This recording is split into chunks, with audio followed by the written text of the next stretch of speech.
Film की शुरुआत में हमें एक बहुत बड़ा समंदर दिखाया जाता है। ऐसा समंदर जिसके अंदर भी एक दुनिया रहा करती थी, मरमेड्स, जल परियों की दुनिया। तो कहानी के शुरू में हम एक बहुत बड़े शिप को देखते हैं। उसमें बहुत से लोग थे जो समंदर से एंटीक्स यानी कि खास चीजें इकट्ठा करने आया करते थे और फिर उन्हें बेच दिया करते। इस शिप में एक प्रिंस भी था जिसका नाम एरिक होता है। उसे भी ऐसी खास चीजों को इकट्ठा करने का बहुत शौक था, इसलिए वो भी इन लोगों के साथ अक्सर बहरी जहाज के सफर पर आया करता था। आज के दिन मून फेस्टिवल था, एक चांद का त्योहार। कहा जाता था कि जल परियां आज रात पानी से बाहर आती हैं। अब इस शिप में जितने भी लोग थे वो सभी आज रात जल परियों को पकड़ना चाहते थे, पर एरिक बहुत ही नेक और अच्छा प्रिंस था। वो सबको ऐसा करने से मना करता है। एरिक के साथ हमेशा एक आदमी रहा करता था जो एरिक की मॉम क्वीन का बहुत खास आदमी था और एरिक का गार्डियन भी। वो एरिक को समझाता है, देखें प्रिंस, आपको ये सब कुछ छोड़ देना चाहिए। आप जानते नहीं इस बात को कि बाकी के शिप समंदर से बहुत ही खास सामान को लेकर जाते हैं, तो हम ऐसे छोटे मोटे सामान को क्यों लेकर जाएं? मगर एरिक को तो इन सब कामों से दूर रहना था। इसके बाद पानी की दुनिया को दिखाया जाता है। समंदर की गहराइयों में एक बहुत ही खूबसूरत दुनिया बसा करती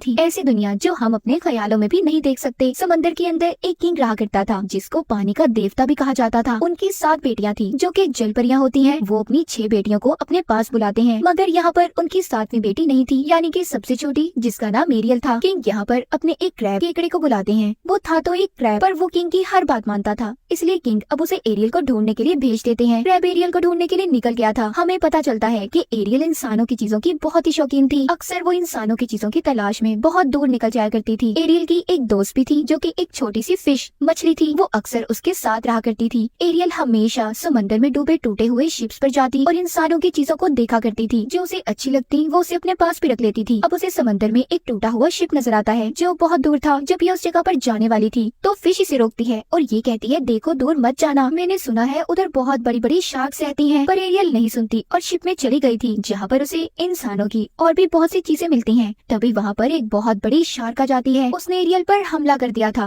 मगर एरियल उसे जाल में फंसाकर वहाँ से बचकर निकल गई थी। उसका एक परिंदा दोस्त भी था। दरअसल उसे शिप से फोक कांटा मिला था, जिसे लेकर वो अपने परिंदे दोस्त के पास जाती है और उससे पूछती है कि इसे किस चीज के लिए इस्तेमाल किया जाता है। उसको भी इन बातों का पता तो नहीं था। वो एरियल से कह देता है कि इससे तो बाल बनाए जाते हैं। ये सुनकर एरियल भी उस कांटे से बाल बनाने लगी थी। तभी यहाँ पर क्रैब आ जाता है जो किंग का पैगाम लेकर आया था। वो बताता है कि क्या आप जानती है आज मून फेस्टिवल है, तो किंग आपको बुला रहे हैं। ये सुनकर एरियल जल्दी जल्दी तेजी से तैरकर किंग यानी कि अपने डैड की मीटिंग में पहुंच गई थी। यहाँ पर समंदर में हमें एक सी विच पानी की जादूगरनी दिखाई जाती है जिसके बहुत बड़े बड़े टेंटिकल्स थे, बिल्कुल ऑक्टोपस की तरह। उस विच ने एरियल पर नजर रखी हुई थी। अब खैर एरियल अपने डैड के पास आ जाती है जहाँ पर उसके डैड उससे बहुत नाराज थे। वो पूछते हैं कि तुम कहाँ पर थी। एरियल बताती है वो इंसानों की चीजों को देख रही थी। ये सुनकर किंग यानी कि उसके डैड को गुस्सा आ गया था। एरियल अपने डैड से कहती है, मुझे समझ नहीं आती आपको इंसान इतने बुरे क्यों लगते हैं। उनकी दुनिया बहुत प्यारी है, वो बहुत अच्छे लोग हैं। दरअसल एरियल की मॉम की मौत के जिम्मेदार इंसान ही थे, इसीलिए उसके डैड इंसानों से नफरत किया करते थे। अब किंग उससे कहते हैं कि आइंदा तुम इंसानों से जुड़ी चीजों के पास हरगिज नहीं जाओगी। ये सुनकर वो गुस्से में वहाँ से चली गई थी। किंग जानते थे कि एरियल उनकी बातों को नहीं मानेगी, इसीलिए वो क्रैब को एरियल के पीछे उसका ध्यान रखने के लिए भेज देते हैं। वो नाराज होकर अपने कमरे में आ गई थी जहाँ पर उसने इंसानों की बहुत सी चीजों को इकट्ठे किया हुआ था जो भी शिप डूबा करती थी या फिर उसके अंदर से चीजें आकर समंदर में गिर जाया करती थी। तो एरियल उन चीजों को यहाँ पर लाकर जमा किया करती, जिनमें किताबें, बटन्स, कॉइन्स, सिक्के, बहुत कुछ था। उसकी हमेशा से ख्वाहिश थी कि वो इंसानों की दुनिया में जाकर सड़कों पर घूमे। तभी उसे पानी के ऊपर से धमाकों की आवाजें आती हैं। एरियल जब ऊपर जाकर देखती है तो उसे बहुत बड़ा शिप दिखाई देता है जिसमें लोग आतिशबाजी कर रहे थे।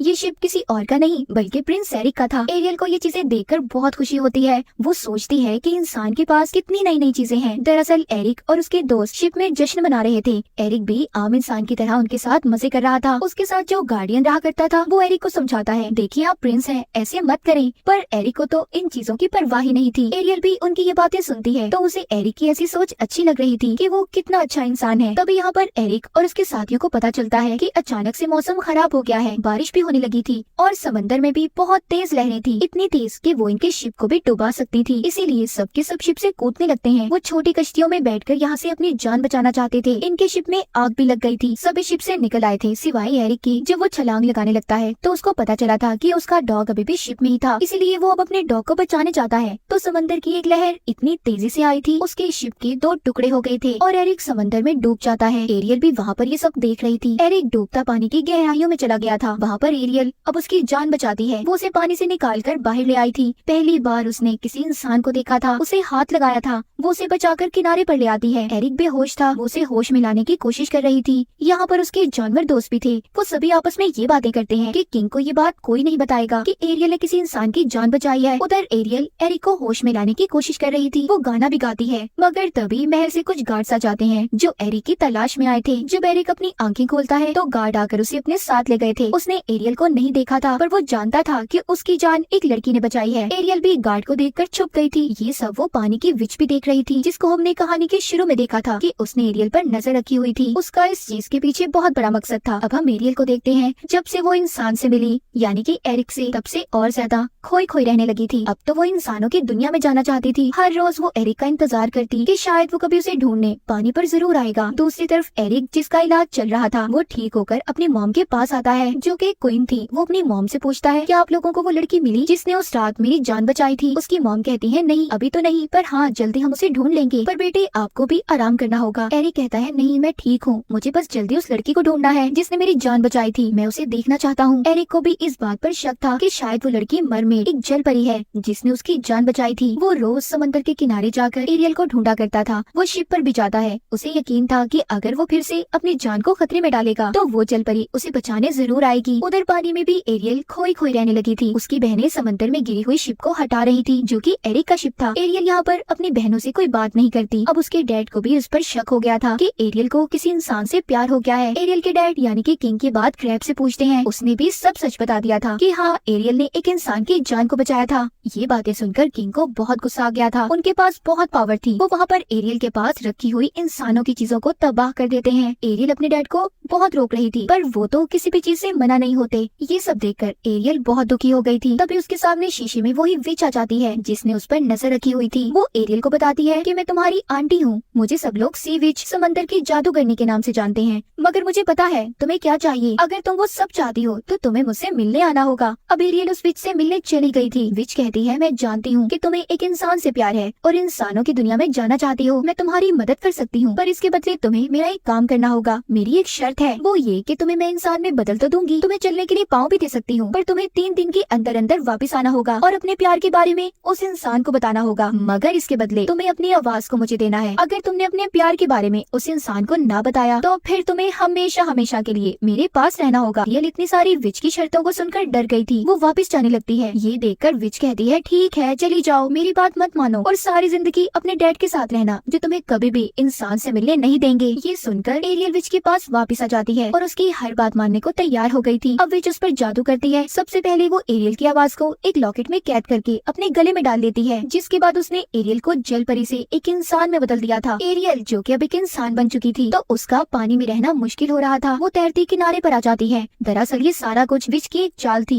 वो तो एरियल के डैड यानी कि किंग को हराकर समंदर की क्वीन बनना चाहती थी। वहाँ पर एक मछुआरा जब मछलियाँ पकड़ रहा था तो उसके जाल में एरियल आ जाती है। मछुआरा उसे देखकर काफी हैरान था। वो उससे कहता है, फिक्र नहीं करो, मैं तुम्हें अपनी क्वीन के पास ले जाऊंगा जो तुम्हारा अच्छे से ख्याल रखेंगी। एरियल जब अपने पाँव देखती है तो काफी खुश थी। उधर उसके पास उसके जानवर दोस्त भी आ जाते हैं। वो भी जान गए थे कि एरियल अब जल परी नहीं बल्कि एक आम इंसान बन चुकी है। अब खैर मछुआरा उसे अपनी क्वीन के पास ले आता है, जो कोई और नहीं बल्कि एरिक की मॉम थी, जहाँ पर एरियल का बहुत अच्छे से ख्याल रखा जाता है। उसको नहला धुला कर कपड़े पहनाए जाते हैं। वो इंसानों की दुनिया में आकर बहुत खुश थी। उधर वो गाना भी गाती है, पर उस बेचारी की तो आवाज ही नहीं थी जिसका सौदा इसने विच के साथ किया था। जब वहाँ पर एरिक इससे मिलने आता है तो उसे देखकर काफी हैरान होती है, पर एरिक ने इसे नहीं पहचाना था। पहले तो एरिक को भी ये लग रहा था कि जो लड़की उसके महल में आई है उसी ने उसकी जान को बचाया है, पर जब एरिक एरियल को देखता है तो कहता है, अच्छा हुआ तुम्हारी जान बच गई, तुम आराम से हमारे महल में रह सकती हो। बेचारी एरियल उसे ये भी नहीं बता पाती कि उसकी जान किसी और ने नहीं बल्कि इसी ने बचाई थी। जब एरिक वहाँ से चला जाता है तो उसके पास उधर क्रैब आ गया था, जो उससे कहता है कि तुम्हें 3 दिन के अंदर अंदर अपने प्यार को सब बताना होगा, वरना विच तुम्हें हमेशा हमेशा के लिए अपने पास रख लेगी। इतना सुनकर एरियल वहाँ से चली जाती है। अब जब वो इंसानों की दुनिया में आ गई थी तो उसे बहुत कुछ देखना था। वो इसी तरह महल में घूमते घूमते एक कमरे में आ गई थी, जहाँ पर एरिक ने एंटीक्स खास चीजों को रखा हुआ था जो वो अक्सर समंदर से लाया करता था। वहाँ पर एरियल पड़ी हुई एक जल परी को भी देखती है, मगर उसने दोबारा उसे अपनी जगह पर रख दिया था। वहाँ पर एरिक भी आ जाता है जो खुद अब एरियल को चीजें दिखाने लगा था। एरियल उसे एक पत्थर को तोड़कर हीरा निकाल कर देती है, जिसके बारे में एरिक खुद भी नहीं जानता था। वो एरियल को अलग अलग मुल्कों के नक्शे भी दिखाता है। उन्हें देखकर ऐसा लग रहा था कि दोनों एक दूसरे के साथ बहुत खुश रहने लगे हैं। इसी दौरान एरिक का गार्डियन आता है जो उसे खुश देखकर ये पूछ रहा था कि अभी भी हमें उस लड़की को ढूंढना चाहिए जिसने आपकी जान बचाई थी। एरिक कहता है हाँ, उसे मत भूलना, और हमें एक सवारी चाहिए। मैं खुद उस लड़की को ढूंढना चाहता हूँ। एरिक के लिए एक घोड़ा गाड़ी का बंदोबस्त किया गया था। ये एरियल को अपने साथ लेता है और चला गया था। समंदर के किनारे एरियल घोड़ों को बहुत ही मजे से दौड़ा रही थी। ये एक गाँव में आ जाते हैं जहाँ पर एरियल बहुत सी नई चीजों को देखती है। एरिक के साथ डांस भी करती है। उसने उसके लिए एक कैप को भी खरीदा था। रात को एरिक एरियल को कश्ती में बिठाकर समंदर की सैर करवाने ले जा रहा था। वहाँ पर एरियल के जानवर दोस्त भी थे जो बातें कर रहे थे कि अब सही मौका है। एरियल को अपने दिल की बात एरिक को बता देनी चाहिए क्योंकि इन दोनों के दरमियान में प्यार हो चुका है। अगर एरियल एरिक को किस कर देगी तो हमेशा हमेशा के लिए वो इंसान बनकर एरिक के साथ रह सकती है और विच के पास कभी भी नहीं जाना पड़ेगा। वो दोनों कश्ती में जाते हुए बहुत मजे करते हैं। तभी विच अपने जादू से कश्ती को पलट देती है। वो दोनों बच गए थे, मगर विच अब ये जानना चाहती थी कि आखिर वो दोनों इतना करीब कैसे आ सकते हैं। उधर समंदर में एरियल के डैड अपनी बाकी की बेटियों से पूछते हैं कि एरियल कहाँ पर है, जिसके बारे में किसी को भी कुछ नहीं पता था। उसकी बहनें भी अब एरियल को ढूंढने निकल गई थी। उधर इंसानों की दुनिया में एरियल और एरिक वापस से महल में आ गए थे, जहाँ पर एरिक का गार्डियन जब उन्हें इतना खुश देखता है तो एरिक को कहता है कि मुझे लगता है आपको वो लड़की मिल चुकी है जिसकी आपको तलाश थी, जिसके साथ आप हमेशा खुश रह सकते हैं। मुझे लगता है हमें उस लड़की को नहीं ढूंढना चाहिए। मगर एरिक अभी भी अपने दिल से मुतमईन नहीं था। वो अभी भी उस लड़की से ही मिलना चाहता था। वो अब समंदर के किनारे चला जाता है और आवाजें देने लगता है कि आखिर उसकी जान को किसने बचाया था। तभी फोग धुंध से निकलकर एक लड़की पत्थर पर आकर बैठ गई थी। एरिक समझता है यही वो लड़की थी जिसने उसकी जान को बचाया था। वो उसे अपने साथ महल में ले आता है। अगले दिन एरियल के जानवर दोस्त उसे जगाते हैं और ये कहते हैं कि आज तुम्हें बहुत काम है, तुम्हें बहुत कुछ करना है, तुम्हें एरिक को बताना है कि तुम उससे प्यार करती हो। अब एरियल जल्दी जल्दी तैयार होती है, एरिक के पास जाती है, पर वो उस लड़की के साथ था जो कल रात उसे मिली थी। वो अपनी मॉम को बता रहा था कि मॉम यही वो लड़की है जिससे मैं प्यार करता हूँ और इसी ने मेरी जान को बचाया था। उस लड़की के गले में एक लॉकेट चमक रहा था। एरियल ये बातें सुनकर बहुत दुखी हो गई थी और महल से बहुत दूर चली जाती है। एक रात उसका परिंदा दोस्त गाने की आवाज को सुनता है जो किसी और की नहीं बल्कि एरियल की आवाज थी जो उसी लॉकेट से आ रही थी जो उस लड़की ने पहना हुआ था, जो कल रात एरिक को मिली थी। वो कोई और नहीं बल्कि विच थी जिसने खूबसूरत लड़की का रूप लिया हुआ था। ये सब जानने के बाद एरियल के दोस्त उसके पास जाते हैं और उसे सब बता देते हैं। कहते हैं तुम्हें अपने प्यार को हासिल करना होगा वरना वो विच जीत जाएगी और फिर तुम कभी भी इंसान बनकर यहाँ पर नहीं रह सकती। ये बातें सुनकर एरियल दोबारा महल में आ जाती है।